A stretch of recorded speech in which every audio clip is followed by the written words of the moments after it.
Hello, everybody, and welcome to yet another episode of Recipe for Adventure. I'm your host, Freebiewits, and joining me for the first time in a week, technically a month in real time, but to everybody watching, it's been about a week, is Sai. Hi, everybody. Yes, you said it. I asked you silently, and you did it out loud. Well, I said a different word than the one that you normally ask me to say, Normally. but I did. Yes. Okay, either way. Yeah, so I've just been very busy, so I've been putting out some stuff that I saved up, and we're back again, and I'm very pleased because I get to ask Sai a very specific question. Sai, Oh, as a DM, you and I, we know that when you prepare something, it doesn't always go according to plan for one reason or another. Um, and sometimes players go off in a different direction and you just need to stall for time for whatever reason. What is your favorite way to stall for time? oh.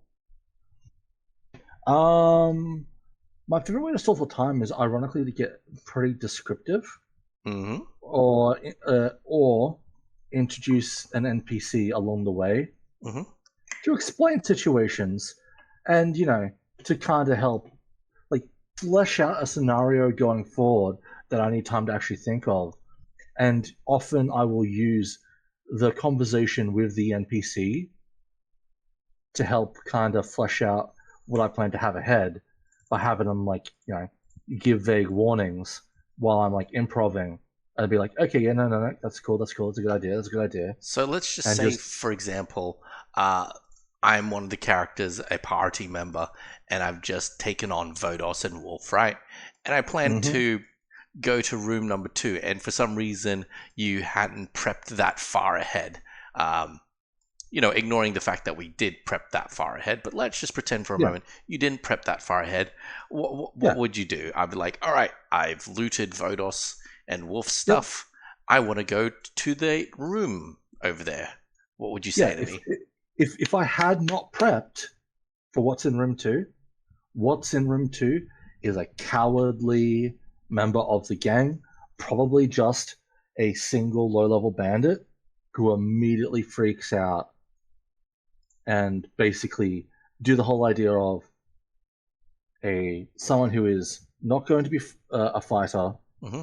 usually someone who's pathetic enough and is immediately throws away their weapon kind of thing. The players would Because feel so sorry for them that they would engage in roleplay instead of instant yeah, murder. Oh, yep. And so I basically have time. I have a character that can spill information because he's absolutely scared. And so I can now flesh out some stuff like, why are the bandits here?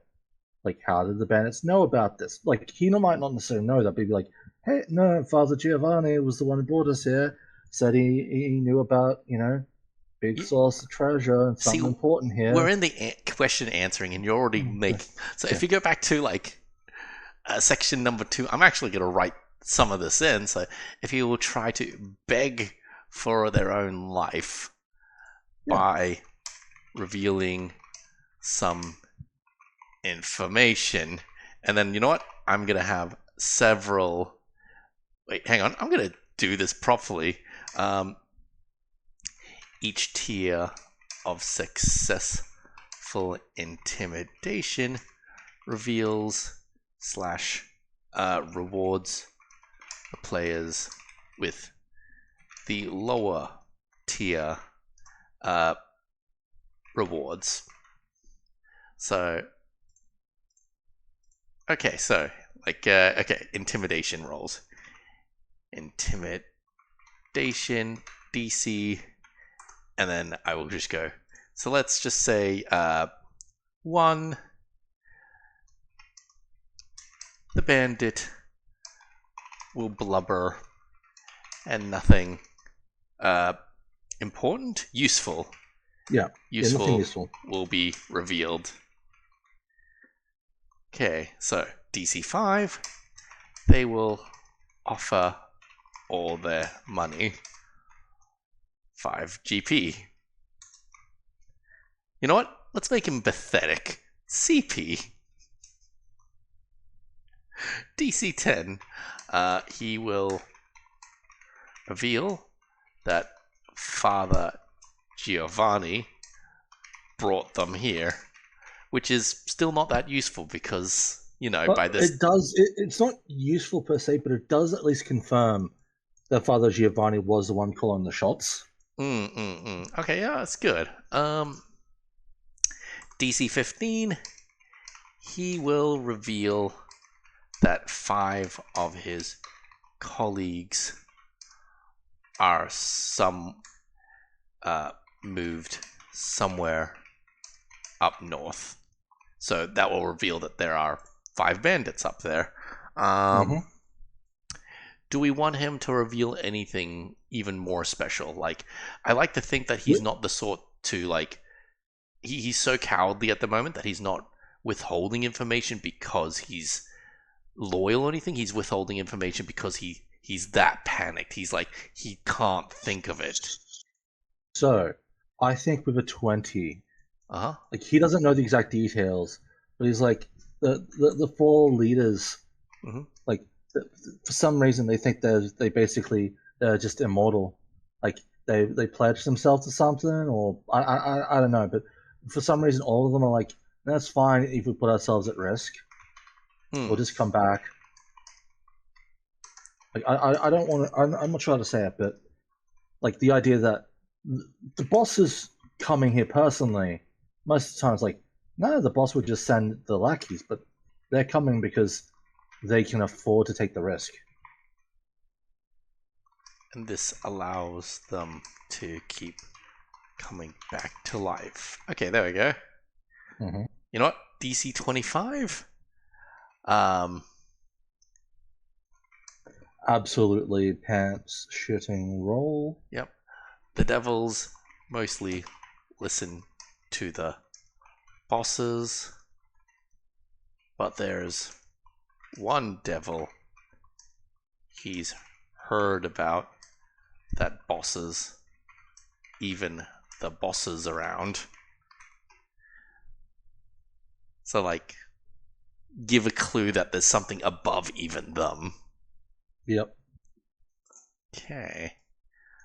Oh. So, that's how you'd stall for time. You'd make a cowardly, non-combat NPC who the players will presumably either kill when he's not too useful anymore or adopt.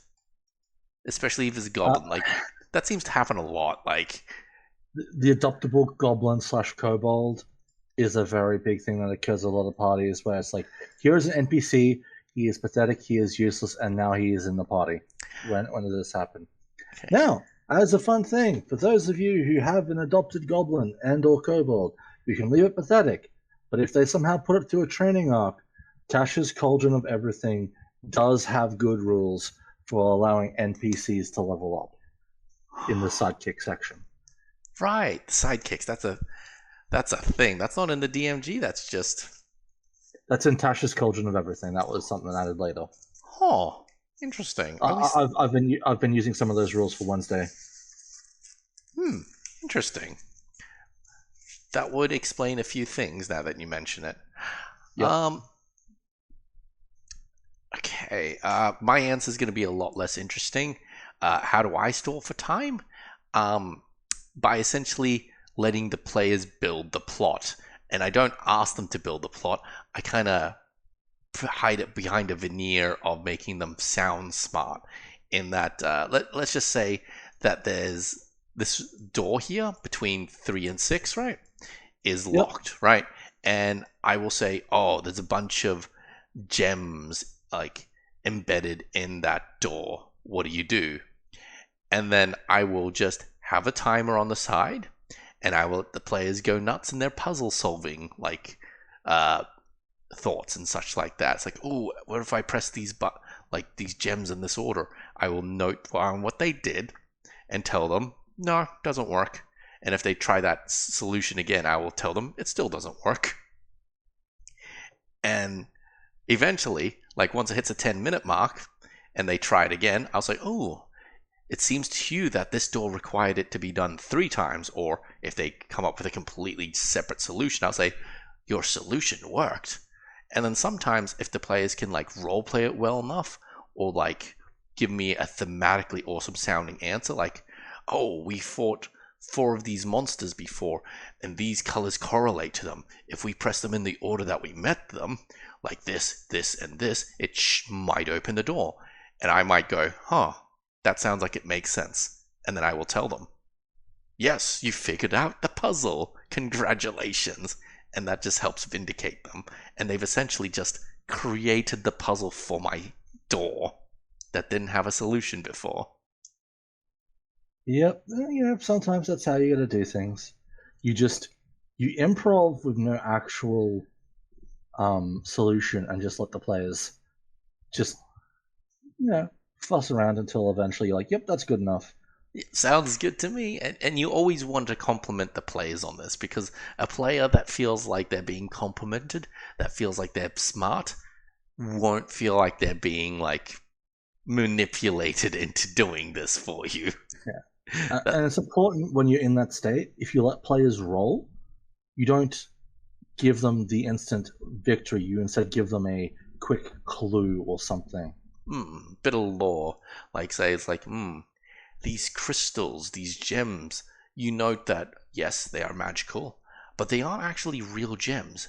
They're just stained glass. Whatever value they have is completely mundane. Yeah. Or like, the colors do seem important. Oh, yeah. So maybe it's like, but you don't have any clue in this room as to what colors would go. Be like, maybe go back to a previous room and, I'll fiddle around there where you look for color clues. Oh, yeah. Yeah. Players go nuts for that sort of thing. You have shown me this guy that you've been working on, the Grizle'y. Oh. Yes. So where we last off last time, you were like, "Hey, I want a boss."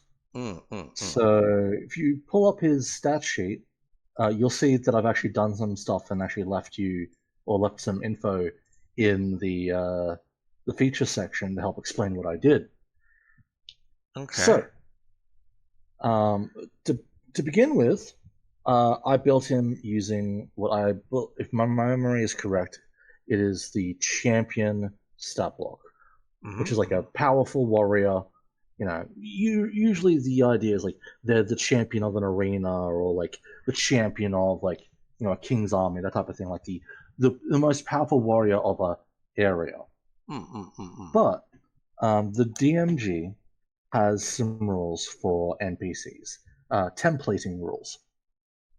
Every NPC, unless otherwise specified, they're just like a humanoid creature, and their race is never really, told or anything like that. You can just assume that they're humanoid, or that it doesn't really matter what race they are. But if you want to specify their race and give them that extra racial flavor, then there are templates for how to do that. So, for example, we wanted this to be a dwarvish zombie. So I took the dwarvish stat block, the template, which is +2 to strength or wisdom, and then +2 to constitution. And then give them dwarven resilience, stone cutting, a speed of 25 feet, dark vision, and speaks common and dwarvish. Now, that's pretty cool. Unfortunately, a lot of these abilities, like dwarven resilience and stone cutting and all that, are going to get completely destroyed by the fact that it's also a zombie. But like the additional stats really do go an extra distance to be like, he hits this fellow is tough, but he is slow. And so dwarvish, like the dwarven resilience, will give you resistance to poison and the poison condition. Being the zombie just makes you immune to it, so it didn't matter too much. And stone cutting doesn't matter when he's meant to be like a sort of just silly, stupid undead. Do we want this area to be completely dark because it's the furthest away from any lava source? That is also something that could be possible. Now, I also realized that I forgot to finish adjusting his stats because, of course, I forgot something. Him having 10 intelligence and 10 wisdom definitely would not actually be his actual own stats. In that case, while you do that, I'm going to add a bit of flavor. So, number 6 at the moment, it's in the middle of the room is an ornate pillar. At the edges of the room, hidden in the room, hidden by the all-consuming darkness, are several inbuilt chests. Yeah. Glinting with glinting golden handles that almost seem to glow. However, peek around the pillar are a pair of hungry yellow eyes. However, approaches with mindless intent. Yes. So, fix the stats. The wisdom was fine. I forgot to reduce the intelligence down to 4. So, but yes. So, pretty simple thing. What I've done is I took, the champion, and now they've turned into an undead monstrosity. With the little bonuses, definitely the stat bonuses have definitely turned into a lot more powerful of a physical warrior. But stripped it of a lot of the personality traits, naturally, as a zombie does. So, very simple, but very strong. Do we want to say that the Grizle'y dead doesn't leave the area? Well, the big kicker is that he is slow. He's 25. I am half thinking that I might bump his speed down to 20 and do a thing where he's very powerful and very dangerous, but he's stupid. So the party could kite him and maybe even do something fun with, like, literally luring him to the chasm of the lava and just making him fall in or something if they get creative. Do we want to... Oh, yeah, okay. So we won't put that into the... Okay. No.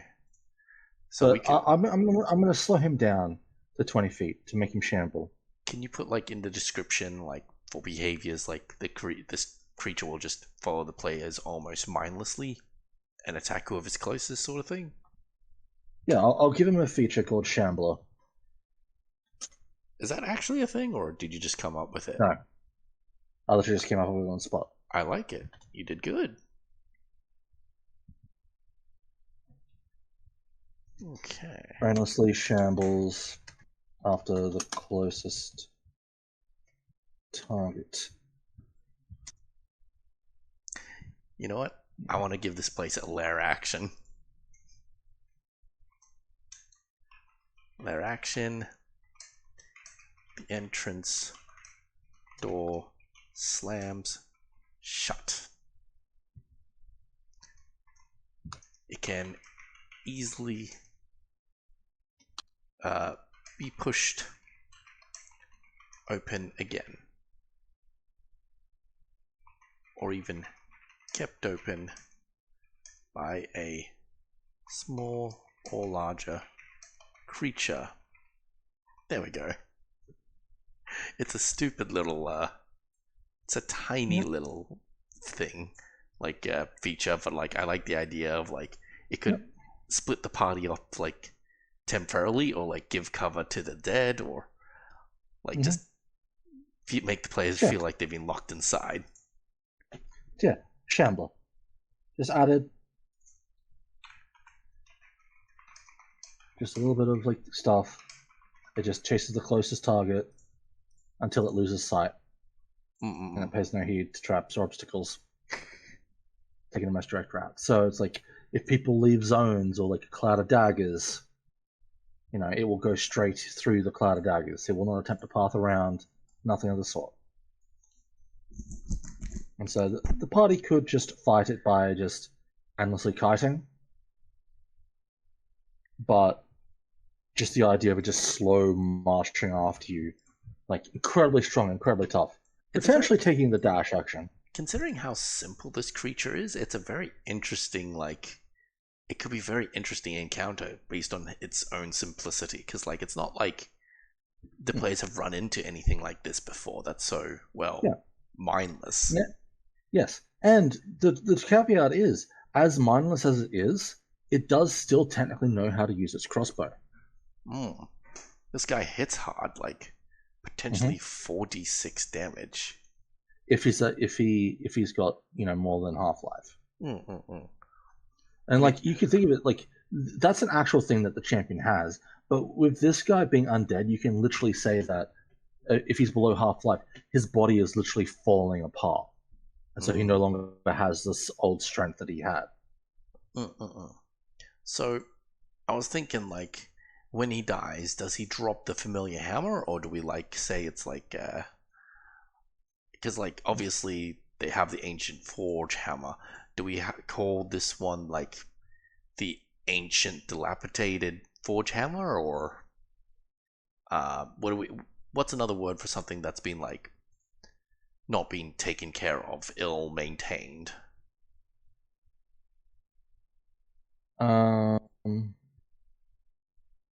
Rusted. I mean that's the easy one.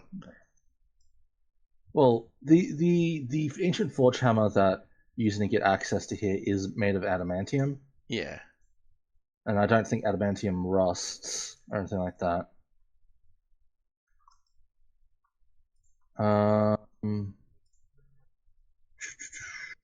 Oh, I mean, this might just be a time to be like, Thesaurus, save us!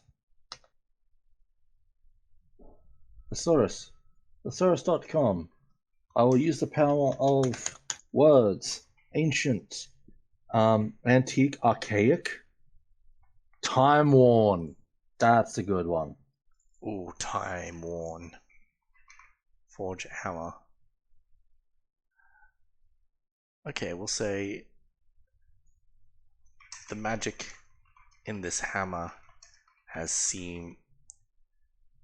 faded away to almost nothing, to the point where has faded away to nothing, to the point where there is nothing to even bring back. This is a lump of metal, of well-crafted metal and nothing else. What's the adamantium trait? Does that just give it like that adamantium trait? That's the one that's on the whenever you hit an object with this weapon, it automatically becomes a critical hit. Yep, that's okay. Adamantium's special trait. Okay. Do we want to give this thing any other like traits because it's like time worn, or do we just say it's this, but like it just can't be re-enchanted because there's nothing to enchant anymore? Yeah, I like the idea that this this weapon could be given back to Grizle'y as a way to get both the enchanted forge hammer to keep and return a hammer to Grizle'y. I like that. Where because Grizle'y never kept his hammer as a weapon; it was always like a souvenir. And it's like, hey, not only did we enchant yours, we brought back an ancient one belonging to one of your ancestors. And that way you could technically get both rewards from his questline. Or I suppose you could just have two people with mauls.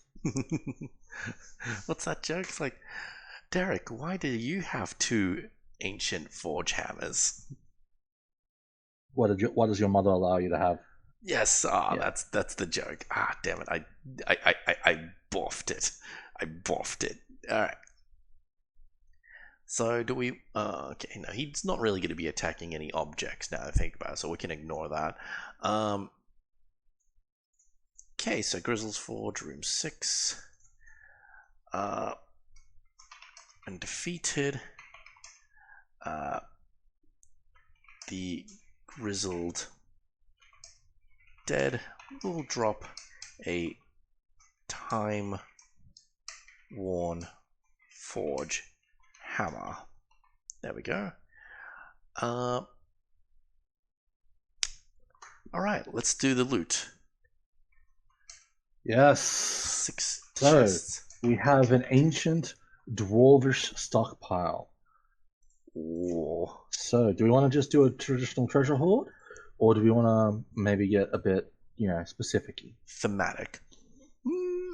Yeah. I think we can do at least 2 thematic things. I suppose, like, so the bandits coming here. Yeah. Were coming to like make an alliance with the dragon. Mm-hmm. But what if they had like a second reason, like that maybe the devils knew that there was a specific item here that would help them? Yeah, and I mean, actually think about it. If like we could roll the random treasure hoard, add one specific item, and if we have an art piece or something, or gems, we can just replace it with like metal ingots instead, and just kind of fill the same role. Do you like that? The sound of that? Yeah. Okay. And in that case, it's my favorite time because I'm going to need you to break out the D100s. Yay! Okay. D100 time. D100 It's time. treasure hoard time. All right, I'm gonna So, roll. Get a roll. Well, bam. roll me a D100. 13. That is an absolutely terrible roll. That gives us like no magical items. It does gives us some gems. Okay. Let's see, and we'll replace them later if we need to. How many gems are we looking at? So it basically gives us 3d6 gems.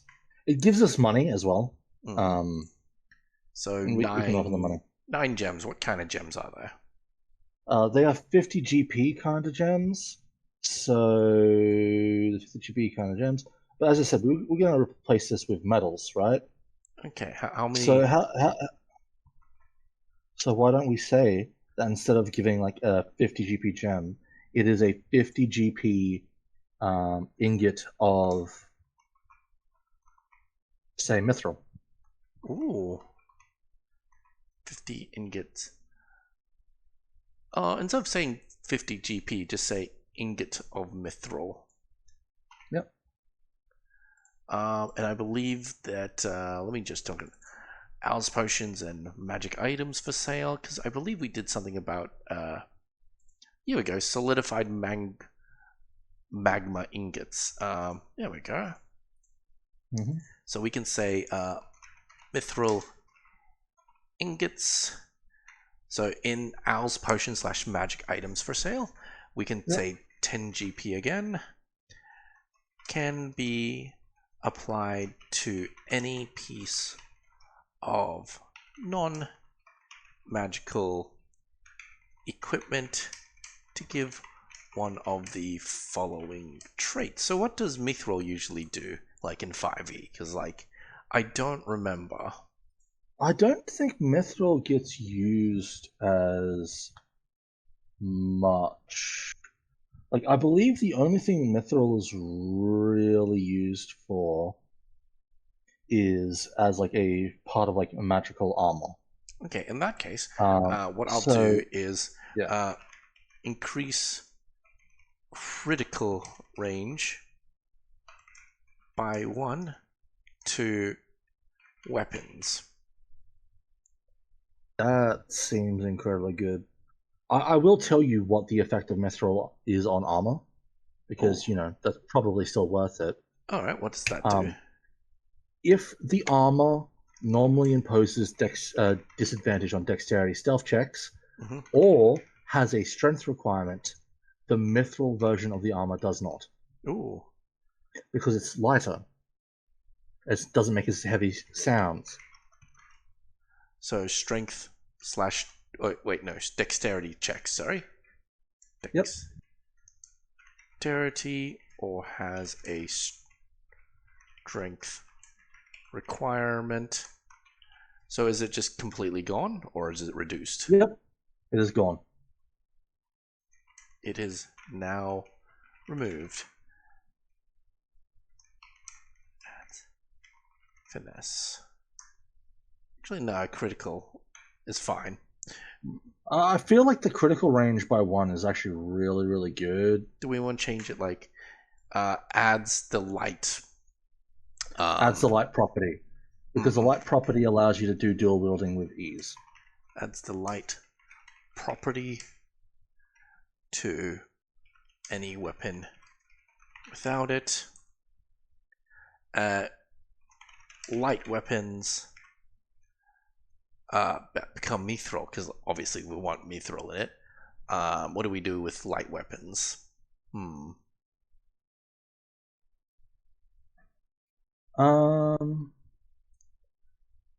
Just trying to think. Okay, wait, actually, can be thrown for twice their distance. There we go. I think there's a couple of light weapons that are not throwable. Light weapons, ugh, this is hard. Like, mechanically speaking, how does this work? Light. Because, like, I think, like, clubs can't be thrown, but that's, I think, about also the only light weapon that's not throwable. I do, however, like the idea of, because, like, I think in terms of light weapons, it is literally, hand axes, daggers, throwing hammers. I think that's about it. Should we just say +1 to hit? And the club. And the club. Let's just say +1 to hit. Oh, and the sickle. Yeah, you know what? Light weapons get +1 to hit. Weapons that previously have the light property, so you don't just say, oh, this great sword is light and therefore now has +1 to hit. No, it just becomes light. Yeah, I think +1 to hit is a lot better, and I would treat that like, you know how 3.5 had masterwork, but it is a bonus completely separate from enchantment. Following traits, yeah, okay. Yep. And we'll just say, note, this is a non-magical effect. Yep. Righty, so back to the loot. So they have mithril, ingot of mithril. Do we just say 2 ingots, actually? Well, we rolled for 9. 9? But, that feels like too much. Yeah, so how about 2 mithril ingots and then 7 gems? Does the dwarves still like their gems? 7 gems worth 50 GP each. There we go. Yep. Alright, what's the next chest contain? Do I roll another D100? This is meant to be for like the entirety of everything. Oh, okay, fair. So, if you wanted to do individual chests, I could change what we're rolling. Oh, well, what's the thing we're supposed to be rolling originally? How does that work? So basically what I was rolling on was the treasure hoard table. Okay. And unfortunately we rolled really low, so we only have the gems and money to hand out. So what we do is, coincidentally, there are 6 chests. Yes. There are 4 types of currency, the gems and the 2 ingots, and then 1 spare chest for a important we placed magical or important item. So first chest has the ingots and the gems. Yeah. Next chest has 2d6 if you would roll it. 2d6, yep. 12. Ooh. That is 1,200 copper pieces. 1,200 copper pieces, yep. The dwarves sort their currency. Thank you. Thank you for doing that, dwarves. Anyway, next chest, 2d6. 8. 8,000 silver pieces. Oh, hot damn. That's a lot of moolah. Okay. lots of silver pieces. Yep. Okay, next is the GP chest. So, need you to roll me 6d6. Ooh. 30. 30. Okay, so that is 3,000 gold pieces. Jeez. So we got 2 ingots of mithril, 7 gems worth 50 GP each, a bunch of coins, so many coins, and then we have one more chest. Well, no. There's a chest for platinum. I was saying that the ingots and the gems are in the same chest. Oh, okay, never mind. Yep. Because there is a chest for platinum. Okay. Or a roll for platinum. What do I roll? And I need 3d6. 12. What does that give us? 120 platinum pieces. I imagine rather than it just being like there's 120 coins on the bottom, it's like they're in like pouches of like say 10. Oh, you know what? I have a better idea. Pieces embedded, what do you call it? Embedded sideways onto a, what do you call it? Liquid wooden, what do you call those trays where you like put stuff in for display? Like, I mean, display tray sounds right to me. Display tray. So like you see rows and rows of these coins. Each one from a different mint. Each one. So there's 100. Yeah, 120 different coins. As each one's a different minting. Okay, embedded onto a lacquered wooden display tray.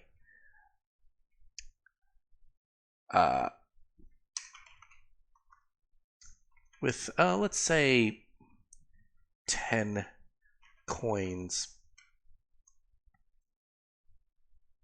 Okay, actually, okay, hang on. I'm gonna put into words. So 120 pieces, and I like the idea that there's a binder of some sort. Pieces. Okay, wait. No, okay, so I won't say 120 platinum pieces. I'll say inside the chest is a velvet padded case with lacquered wooden shelves that fold outwards. Ooh, fancy. There are 12 trays, 12 shelves all together, and arranged upon them, sitting snugly in velvet indents, are a total of 120 platinum pieces. Each shelf of 10 coins shows a different minting. There we go. That's some nice world building. I'm glad. Like, I love the idea of just like getting to describe that, or having that described to me. Just like because like you can even say the case is worth something as well. The case does not even squeak as it opens, and is. You know who would like this case? Al, at the very least. Oh wait, Hrisfield. Hrisfield. Yep. How much would we say the case is worth? I'd say 500 GP if sold to Hrisfield. 500 GP on its own if sold to Hrisfield. Yeah, our favorite little archaeologist and museum holder would love one of these. Hrisfield. I love the guy. Add to personal dictionary. There we go. All right, so final chest. Something very specific. So, Something the you're the one who devil proposed the wants. initial idea. Mm-mm-mm. I, I'm, So, I'm, I can't think of like what the devils want specifically. So is let it me. something? What do you think? Is it something that would help them, or something that would hinder them, and they want to get rid of? Yeah, Because that's we can. Let's start with brainstorming that. okay. Something to help them or something to hurt them, because we So can work from there. I mean, it could be both, but like, where's the brainstorming? So the original idea is that they're trying to get the Holy Befriend the Grail. dragon. I mean, like Yeah. their Trying to get. ultimate old end goal is to get the Holy Grail. Yep. So, but like, I'd like to think that the Holy Grail they can't hold it because they're devils and stuff like that, which is why they're getting like the bandits to do all this. But at the end of the day, these are devils. They don't trust anyone except themselves. So maybe there's some sort of Gloves. gauntlets. Yes, gloves. Yep.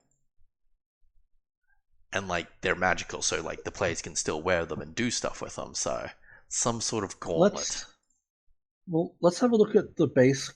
Like, see if we can find any cool gauntlets in the actual DMG, and if not, if you don't find something that we like immediately, we will come up with our own. Because I love the idea of like gloves specifically for that type of stuff. Mm-mm-mm. So, um,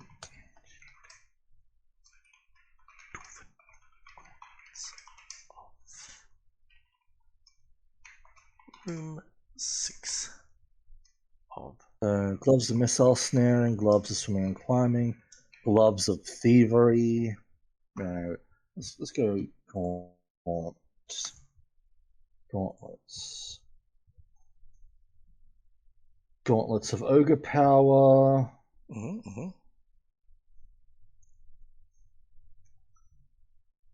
Ooh. Oh, you found something? It's technically part of an armor set, but it does have its own thing. Yeah. Yeah. What's it called?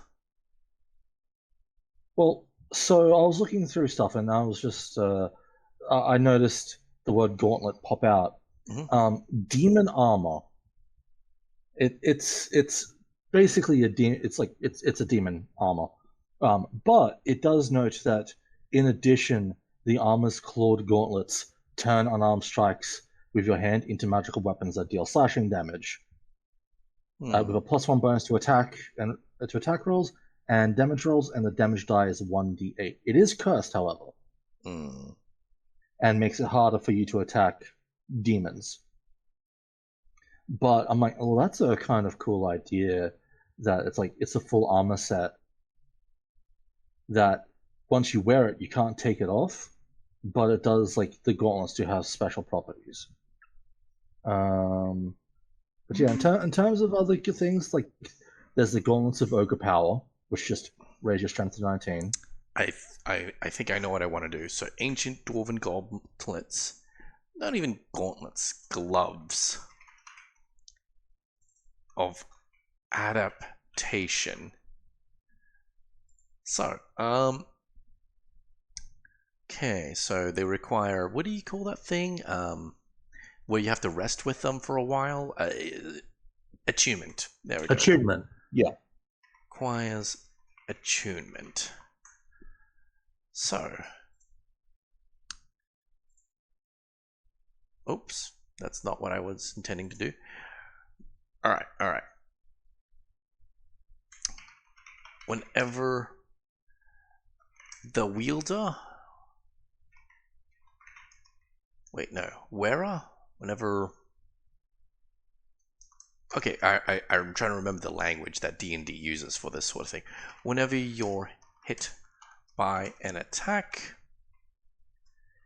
you gain resistance to that damage type. You gain resistance to damage type. Wait, no. Resistance to that damage type. So if you take radiant damage, you gain resistance to it. If you already... Okay. Whenever you're hit by an attack, you gain, and you're resistant to it, to that damage type, you gain immunity. Lose all other resistance or immunity granted by this item. So if you're hit twice by something, you just become immune to it.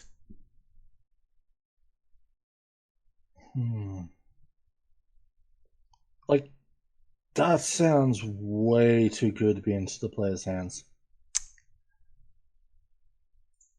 Curse. You okay, yeah, there needs to be some sort of downside. Vulnerable to every other damage type. Ah, sort of like the cursed armor of protection. So if you hit with fire, then you become vulnerable to every other attack. They hit you for double damage, and then you become resistant to that specific attack. So it's the idea of, like, if you're going to be hit by something, you try to put yourself in a position to be hit by only that one thing. And more specifically, be hit twice by it. Because otherwise, like, there's a bit of build-up required. But then there's the curse. What do you think? Now that there's a curse involved, I'm a bit more tempted. So with the general idea that the devils would want this as a way to protect themselves from the holy damage? Yeah, pretty much. So while I looked through the books and didn't find anything, but I did find something while checking through online resources. That is an alternate glove idea that might work for you. Okay. But okay. I think the gauntlets, as cursed as they are, might work. Okay. So this is from Eberron. Oh, I do like Eberron. Yes. So these are living gloves. Ooh. These symbiotic gloves, made from thin chitin and sinew, pulse with a life of their own. To attune to them, you must wear them for the entire attunement period, during which the gloves bond to your skin. While attuned to the gloves, you gain one of the following proficiencies of your choice: sleight of hand, thieves' tools, artisans' tools of your choice, or one music instrument of your choice. And when you make an ability check for the choice of proficiency, you add double your proficiency bonus to the check instead of your normal proficiency bonus. Ooh. It is cursed, however, like, you can't remove them willingly. And they can't be removed from you while you're attuned to them. You have to be targeted by an end curse spell to remove your attunement. And the reason why I like these ones is because the gloves are technically their own life form. And so the devils could wear the gloves, and now they're not devils touching the item. Oh. I wonder if we want to do that instead of what I've got going, because this is because I noticed as you were working on this one, I noticed this one, and I'm like, this is really thematically cool, and not brokenly overpowered to potentially give to the players that might bust the game open in certain places. And I mean, it's symbiotic. We can easily just give it an actual, venom or something personality as well, if the DM wanted. But the idea of the dwarves made actual living gloves, and they're like, yeah, this is going into the box.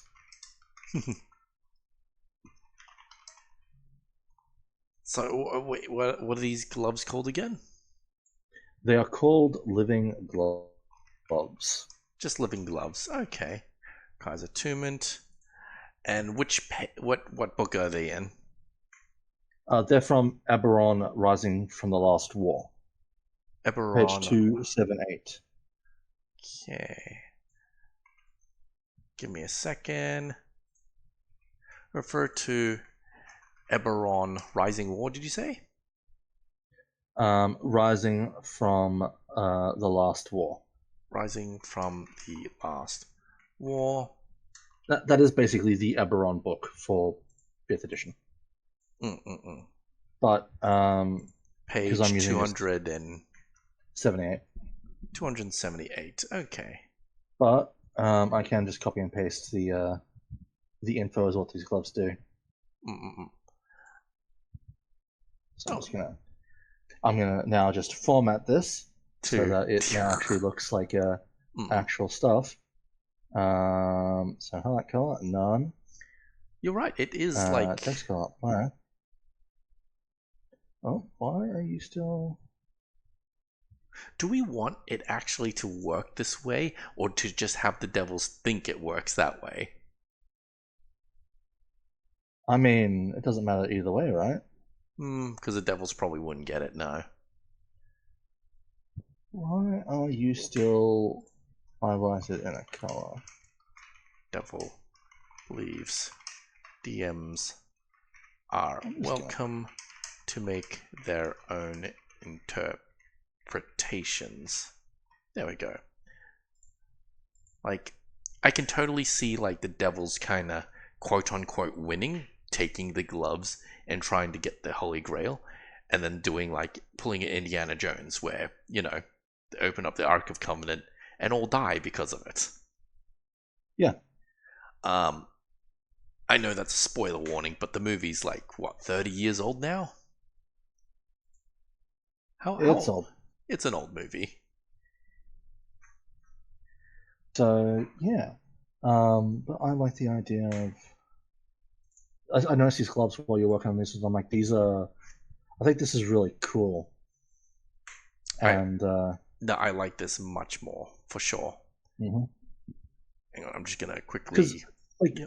Like the magical item is called living gloves, but I could imagine the dwarves made it as the idea of like gloves of the ultimate muse, that you could just have anyone pick it up and just immediately become a smithy or a jeweler or whatever. But it's like once they're on someone, it really doesn't want to come off, and that became a bit more of a problem.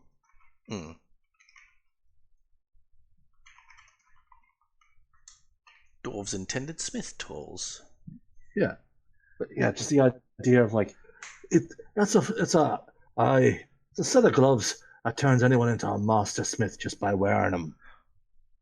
Ooh. And then it's just like, yeah, we turn him into master smith, but he ain't taking the gloves off, not to rest, not to do anything. And so they ended up sealing the gloves away once they got rid of them. It's like it just gives us the heebie-jeebies. Mm-hmm. Oh, yeah. I like that. I like that. Yeah. Yeah, no, I think these gloves work really well, particularly because, as you said, it's like the devils think will allow them to touch the Holy Grail. And that's... will it work? We don't know. Like, this is one of those cases where, like, I'm happy for DMs to make their own interpretations. Like, maybe it will work. Maybe it doesn't. And this kind of, like, these gloves, they work for any character, really, I feel. Yeah. Anyone can put it on, because it's like... Everyone... You just get a tool of your choice. A sleight of hand.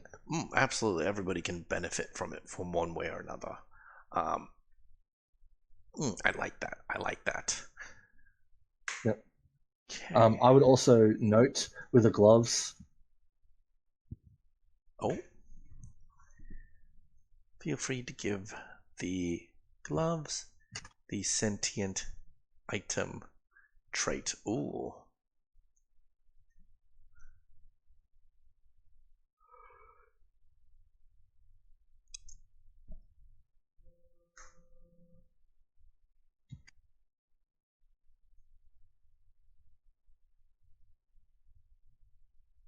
I mean, everybody likes Venom, I feel. Yeah. Yeah. But yeah, just like if you want the idea that the gloves will speak to its host is cool. It's creepy. It will spook the living hell out of everyone else. Like And you know, how like to give some ideas, like so like the gloves like to be used for their intended purpose. They also like to touch things because that's how they quote unquote see.